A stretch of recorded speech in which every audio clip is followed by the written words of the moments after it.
السلام علیکم ورحمۃ اللہ وبرکاتہ۔ میں حکیم ریاض الدین ہومیوپیتھک ڈاکٹر بھی ہوں۔ آپ سے یوٹیوب کے تھرو آپ لوگوں سے تعارف ہوتا رہتا ہے۔ یہ میری ویڈیو ہے، یہ طب سے ہٹ کے۔ اصل میں اب سارے ساتھی ایک نئی بات کی طرف بار بار ذکر کر رہے تھے، وہ ہے انجینئر مرزا محمد علی۔ اچھا، میری اس سے کبھی ملاقات ہوئی، تعارف؟ ان کا مواد بہت زیادہ یوٹیوب کے اوپر ہے، اتنا زیادہ ہے کہ میرا خیال ہے کہ ہمارے جیسے کوئی 1000 ساتھی ہوں اور ہماری سب کی ویڈیوز اکٹھی کر دی جائیں تو اس سے بھی زیادہ ہی محمد علی صاحب کی ویڈیوز یوٹیوب پر موجود ہیں۔ تقریباً ہر ہی موضوع پر انہوں نے بات کی ہے، بہت زیادہ بات کی۔ تو آج ہم انجینئر محمد علی مرزا صاحب کے بارے میں اپنا موقف بیان کریں گے۔ اگر آپ کو ویڈیو پسند آئے تو چینل کو سبسکرائب کر دیجیے گا، لائک کر دیجیے گا، اور اگر آپ سبسکرائب کرتے ہیں تو اس کو بیل بٹن دبا دیجیے گا تاکہ ہماری ویڈیوز آپ کو ملتی رہیں۔ اچھا، اس کو شیئر کر دیجیے گا، اور آپ کے ساتھی ہیں تو ان سے بھی سبسکرائب کرا دیجیے گا۔ انجینئر محمد علی مرزا صاحب سے تقریباً 2018 سے ان کی ویڈیو سے تعارف ہونا شروع ہوا۔ تو بنیادی طور پر کیونکہ ہمارا تعلق کالجز اور یونیورسٹیز سے ہی رہا، مذہبی بیک گراؤنڈ اتنا ہی ہے جتنا انجینئر محمد علی مرزا صاحب کا ہے، یعنی شوق سے کتب کا مطالعہ کیا، اور زیادہ ایسا کچھ نہیں، یعنی باقاعدہ مدارس میں بیٹھ کر علوم دینیہ نہیں حاصل کیے، نہ ہی حفظ کر سکے، لیکن ادب سے اور بزرگوں کی خدمت کر کے جو کچھ اللہ تعالیٰ کے کرم سے حاصل ہو سکا اس کو ہم نے سیکھتے گئے، سیکھنے سے کبھی نہ نہیں کی، آج بھی ہم سیکھنے کے لیے تیار ہیں۔ اچھا، اصل میں ہوا یہ کہ کالجز اور اسکولوں کا جو ہماری سوسائٹی پر جو ہے دائرہ کار وہ مضبوط ہونا شروع ہو گیا۔ مدارس کا اور ائمہ کرام کا جو کنٹرول تھا معاشرے پر سے وہ ختم ہونے لگا۔ اس کی بہت ساری وجوہات تھیں، معاشرتی ناہمواریاں۔ ہمارے طبقے کا سب سے غریب آدمی امام مسجد ہے، اخراجات تو اس کے اتنے ہی ہیں۔ دیکھیں، زیادہ تر ائمہ کرام جو ہیں وہ فارغ التحصیل ہیں۔ اگر انہوں نے درس نظامی کیا تو قابلیت کے اعتبار سے وہ ماسٹرز ڈگری کے حامل ہیں، لیکن دنیاوی معیار سے ان کی جو تنخواہ ایک چپڑاسی سے بھی کم ہے۔ ابھی تک بھی 10,000 روپے اور 12,000 روپے ماہوار پر علماء کرام مساجد میں خدمات انجام دے رہے ہیں۔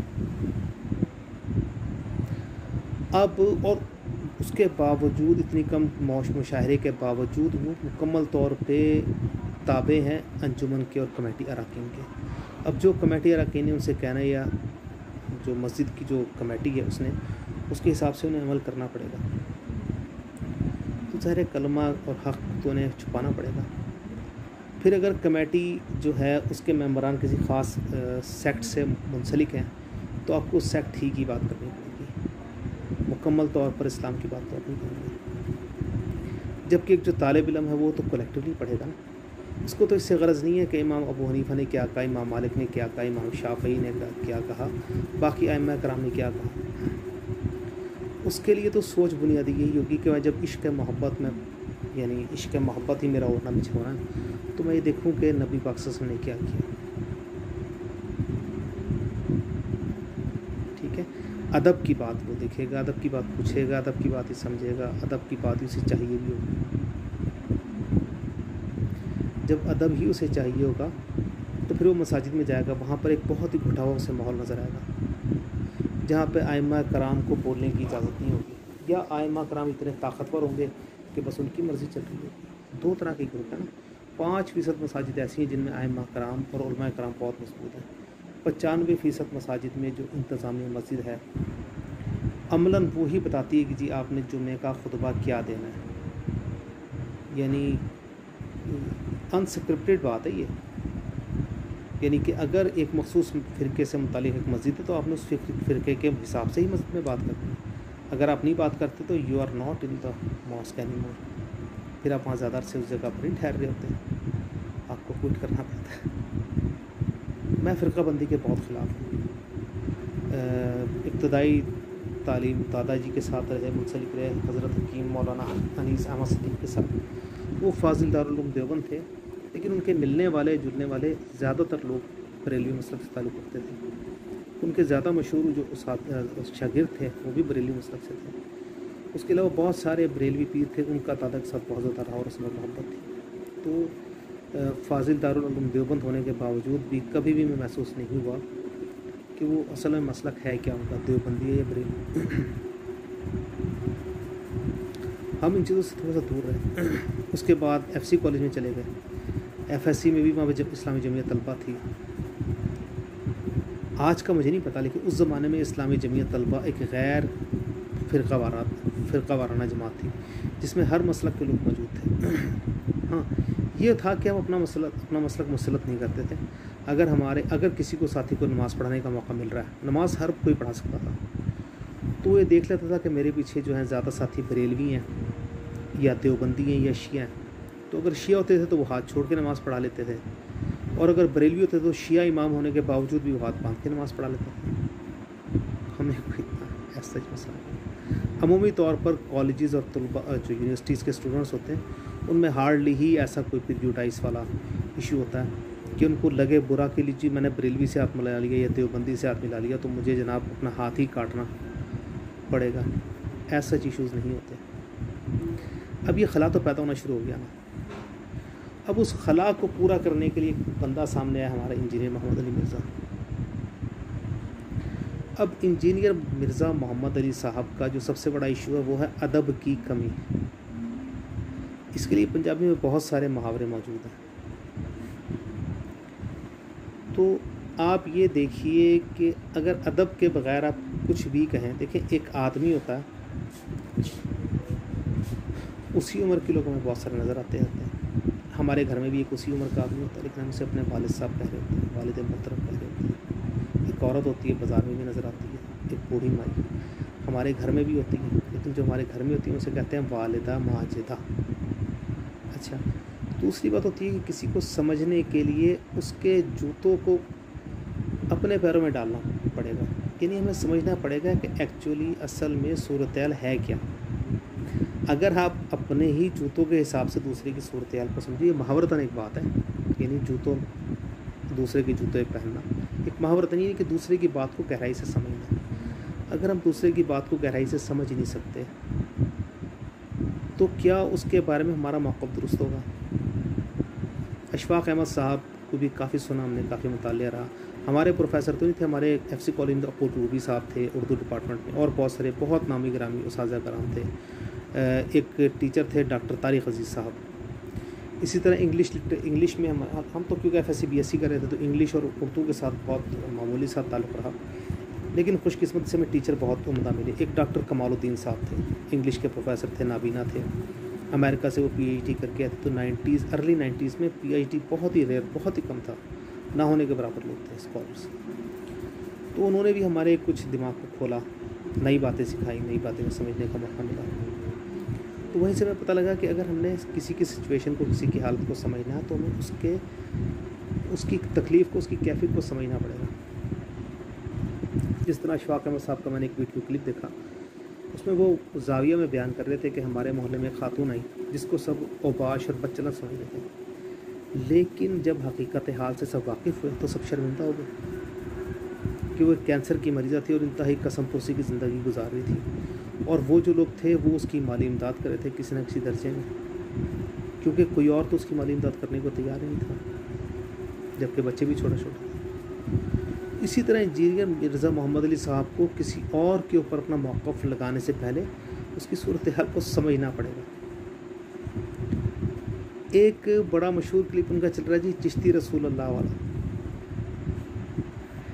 اس کے اندر اگر وہ آپ طریقت کو سمجھے بغیر یہ بیانیہ آپ اس کو آگے پھیلاتے رہیں گے تو یقیناً بالیقین آپ کو تو بات سمجھ نہیں آ سکتی. آپ کا جب دل کرتا ہے آپ بریلویوں کو گندا کر دیتے ہیں، جب آپ کا دل کرتا ہے دیوبندیوں کے خلاف آپ بولنا شروع ہوتے ہیں، جب آپ کا دل کرتا ہے اہل حدیث علماء کرام کے بارے میں، جب آپ کا دل کرتا ہے آپ شیعوں کے خلاف بات کرنا شروع کر دیتے ہیں. آپ کو صورتحال کو سمجھنا پڑے گا.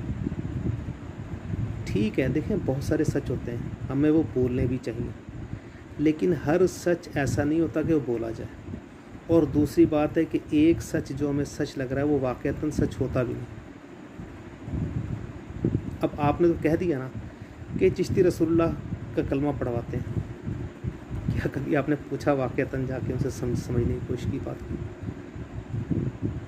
پھر آپ کہتے ہیں جی کہ ان کتابوں کو ہی جلوا دیا جائے، ان کتابوں کو ہی ریٹیفکیٹ کروا دیا جائے، کیا مسئلے کا حل ہے اور کیوں اڑوایا جائے؟ بھائی بات تو آپ کو سمجھ نہیں آئی۔ اب ہمارے نقطہ، آپ کو ہماری کتابوں کی بات نہیں سمجھ آئی، آپ کہتے ہیں ان کو فنا کر دیں، ختم کر دیں۔ ہمارے نقطہ نظر سے آپ کو بات نہیں سمجھ آئی تو کیا ہم یہ کہیں کہ مرزا محمد علی صاحب کے اوپر بین لگا دیا جائے، ان کی زبان بندی کروا دی جائے؟ ہم تو نہیں کہتے۔ ٹھیک ہے، آپ کو بولنے کا حق ہے، آپ بولیں، لیکن ادب کو ملحوظ خاطر رکھیے۔ ادب ہماری بہت ساری عبادات سے افضل ہے۔ الادب فوق العبادہ۔ اگر آپ میں ادب نہیں ہے تو کچھ بھی نہیں ہے۔ عبادات تو شیطان جو ہے مردود نے بھی بے انتہا کی تھی، کروڑ سالی بات دیکھی، لیکن جو چیز وہ نہیں سیکھ سکا وہ ادب تھا، اور ادب نہ کر سکنے کی وجہ سے آپ کو پتہ وہ ہمیشہ کے لیے ملعون ہو گیا، لعنتی ہو گیا۔ تو آپ جتنی مرضی باتیں کیجیے، ادب کا خیال رکھیے، دوسرے کے موقف کو سمجھنے کی کوشش کیجیے، اپنی مرضی سے دوسرے کے موقف کو سمجھانے کی کوشش نہ کیجیے۔ ٹھیک ہے، ماضی میں یہ غلطیاں ہوتی رہی ہیں، لیکن 2018 میں شاید ایسے لگتا تھا کہ آپ کی وجہ سے اتحاد امت ممکن ہو جائے، لیکن اب جو آپ کے کلپ آ رہے ہیں ان سے تو ایسے لگ رہا ہے کہ آپ کے ہاتھوں کسی کی عزت محفوظ نہیں رہے گی۔ اگر آپ کے ہاتھوں کسی کی عزت محفوظ نہیں رہے گی پھر تو لمحہ فکریہ ہے، پھر تو آپ کو بھی سوچنا چاہیے۔ دیکھیں، میرے آقا حضرت محمد صلی اللہ علیہ وآلہ وسلم کا فرمان عالی شان ہے کہ وہ تم میں سے اچھا مسلمان نہیں ہے جس کے ہاتھوں دوسرے کے مسلمان کی جان، مال، عزت اور آبرو محفوظ ہے۔ تو عزت تو اسی ایک کیٹیگری میں فال کرتی ہے نا۔ ہمیں بہت زیادہ آپ کو عربی کے حوالے دینے کی ضرورت نہیں، بہت زیادہ حدیثوں کے حوالے دینے کی ضرورت نہیں ہے، بات تو سمجھانی اور سمجھ آنی چاہیے۔ ہماری اور آپ کی زبان اردو اور پنجابی ہے، تو اگر سمجھ آ جائے تو ہماری مادری زبان سمجھ آ جائے، نہ سمجھ آئے تو بھائی کتابیں تو آپ کے پاس پہلے ہی بہت زیادہ ہیں، اور آپ کہتے ہیں کتابیں تو آپ نے پہلے ہی بہت زیادہ پڑھی ہوئی ہیں۔ تو گزارش یہی ہے کہ ادب کیا جائے، ادب سیکھا جائے اور ادب کو ہی فروغ دیا جائے، محبت کی جائے، محبت بانٹی جائے، محبت ہی ہے جو باقی رہے گی، ہماری خوش اخلاقی ہی باقی رہے گی، ہماری لوگوں سے محبت ہی باقی رہے گی، اور کچھ ہی باقی نہیں رہے گا۔ آپ کی گالم گروچ، آپ کا تشنا، آپ کی بد زبانی کسی کو یاد نہیں رہے گی، آپ کی محبت لوگ یاد رکھیں گے۔ واصف علی واصف صاحب رحمۃ اللہ علیہ فرماتے تھے کہ اگر میں کسی اسٹوڈنٹ سے، کچھ ساتھی پوچھتے تھے کہ سر آپ نے فیس نہیں لی، تو وہ کہتے تھے چلے آپ فیس نہیں، میں ایک جنازہ پڑھن والا اپنا کندھا موڈا، اپنے جنازے کا کندھا بتایا۔ تو بھائی ایسے لوگوں کی تعداد بڑھائیے جو لوگ آپ کو محبت سے یاد رکھیں، ایسے لوگوں کی تعداد نہ بڑھائیں جن کا دل کوفت کا شکار ہو، پریشانی کا شکار ہو۔ محبت کیجیے، محبت بانٹیے، اور دل سے محبت کیجیے، لوگوں کے لیے آسانی پیدا فرمائیے۔ اللہم آمین برحمتک یا رب۔ سبحان ربک رب العزت عما یصفون، وسلام علی المرسلین والحمد للہ رب العالمین۔